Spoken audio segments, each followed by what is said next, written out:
Imagine refusing life-saving treatment because of political differences. Sounds extreme, right? But it actually happened. This is a story about how deep-seated biases and hatred can cloud judgment, even in the most critical moments. A man, in desperate need of medical attention, refused help from a doctor simply because of their opposing political views. In that moment, his personal beliefs mattered more to him than his own survival. It's a chilling reminder of how division can push people to irrational decisions, even when their lives are on the line. This story isn't just about one man's choice. It's a reflection of how easily emotions can override logic, a warning of what happens when ideology takes precedence over humanity. As our world grows more polarized, it's crucial to ask ourselves, are we letting our biases control us? Dr. Benjamin Hall had seen it all in his years at St. Mary's Medical Center in Chicago. A dedicated and experienced physician, he had built a reputation for his calm demeanor and commitment to saving lives, no matter the circumstances. Whether it was a late-night emergency or a high-pressure surgery, Dr. Hall treated every patient with the same unwavering professionalism. But nothing could have prepared him for what happened the day Walter Green was wheeled into his ER. Walter Green, a 52-year-old factory supervisor, had collapsed at work, his body betraying him after years of untreated hypertension. Paramedics had found him unconscious, his pulse weak and erratic.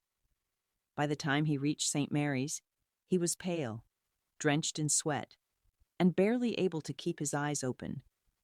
Yet despite his obvious distress, there was something else in his expression, something unexpected. Defiance. As Dr. Hall approached, ready to do what he had done countless times before, Walter mustered the strength to glance up at his physician. And with a voice as weak as his failing body, he said something that left the entire room in stunned silence. Dr. Hall had always believed that a little humor could ease even the tensest moments in the ER. As he checked Walter's vitals, he attempted to lighten the mood. "You know," he said with a slight grin, "your heart's working harder than Trump's golf swing." It was an innocent joke, lighthearted, non-political. But the moment the words left his mouth, Walter's expression shifted. His weary eyes flared with sudden energy, his face tightening with suspicion. "You a Trump guy?" Walter rasped, his voice strained but sharp. Dr. Hall blinked, caught off guard. "I was just making a joke, Mr. Green. Let's focus on getting you stable." But Walter wasn't listening. He struggled to sit up, his breathing shallow, his pulse monitor beeping erratically. "I don't want some Trump supporter treating me," he spat, his face flushed with a mix of anger and exhaustion. "Get me another doctor." Now? The room fell into an uneasy silence. Nurses exchanged nervous glances, unsure how to proceed. Dr. Hall sighed, his years of experience preparing him for medical emergencies. But not for this.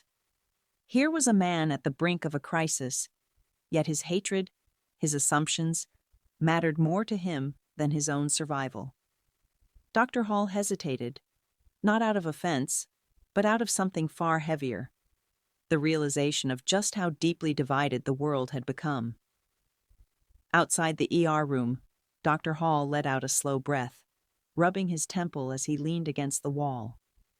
Nurse Sarah stood beside him, arms crossed, her expression a mix of frustration and concern. "Unbelievable," she muttered.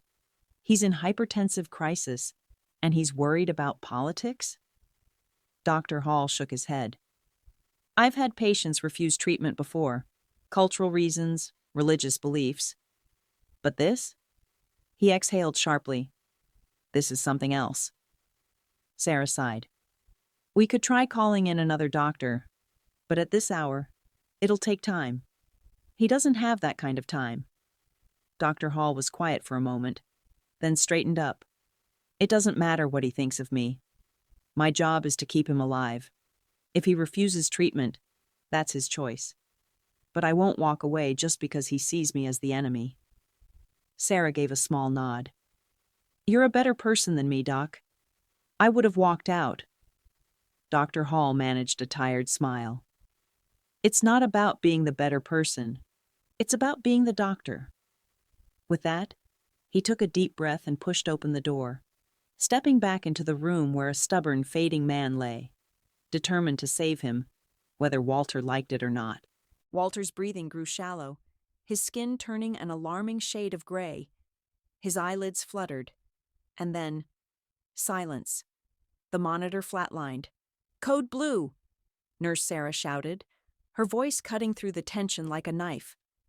The room erupted into controlled chaos as Dr. Hall and his team sprang into action. "Charge to 200 joules," Hall ordered, already positioning the defibrillator paddles. The machine whined as it powered up. He pressed the paddles to Walter's chest. "Clear." Walter's body jerked from the shock, but the monitor remained a flat, unyielding line. "Still no rhythm," a nurse called out. Hall gritted his teeth. "Push 1 milligram of epinephrine. Let's go again. 300 joules." Seconds dragged, stretching into what felt like eternity. The air was thick with urgency, the only sounds the frantic beeping of machines and the sharp commands of the medical team. "Clear." Another shock. A pause. Then, a flicker. A weak but steady blip on the monitor. The tension in the room eased ever so slightly. Hall exhaled, wiping sweat from his forehead. Walter was alive. Barely, but alive. As the team stabilized him, Hall glanced down at the man who had just refused his help moments ago. Hatred had nearly cost Walter his life. But in the end, medicine didn't care about politics, and neither did Hall. Walter's eyes fluttered open, his vision hazy. The steady beep of the heart monitor filled the silence, a quiet reminder that he was still here, still breathing. As his senses returned, so did the memory of what had happened. The rejection, the anger, the moment everything went dark. Then he saw him. Dr. Hall stood at his bedside, arms crossed, exhaustion evident in his eyes. He hadn't left. He had saved him. Walter swallowed, his throat dry. Shame tightened in his chest, more painful than the lingering ache in his body. You stayed?" he croaked. Dr. Hall nodded. "Of course I did." His voice was calm, but there was a weight behind it. "I'm a doctor. That's what we do." Walter looked away, guilt pressing down on him. "I was an idiot," he muttered. "I let my anger, my hatred." He trailed off, unable to finish the thought. Dr. Hall studied him for a moment, then spoke, his voice steady. "Hate is a heavy burden to carry, Walter. It clouds judgment, blinds us to what really matters." Walter let the words sink in.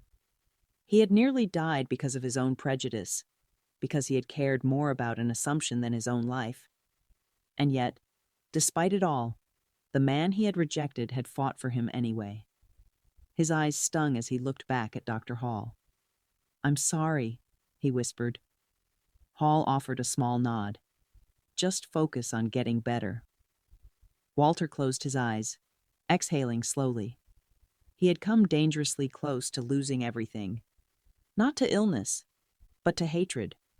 And now, for the first time in a long time, he saw just how much it had cost him. Walter's story is a powerful reminder of how bias and anger can cloud judgment, even in life or death situations. He almost paid the ultimate price, not because of his condition, but because of his own refusal to accept help from someone he assumed was his enemy. Yet despite the hostility, Dr. Hall never let personal differences stand in the way of his duty. Compassion and professionalism won over division, proving that in the end, humanity should come first. So, what do you think? Should personal biases influence critical decisions like this? Let me know in the comments.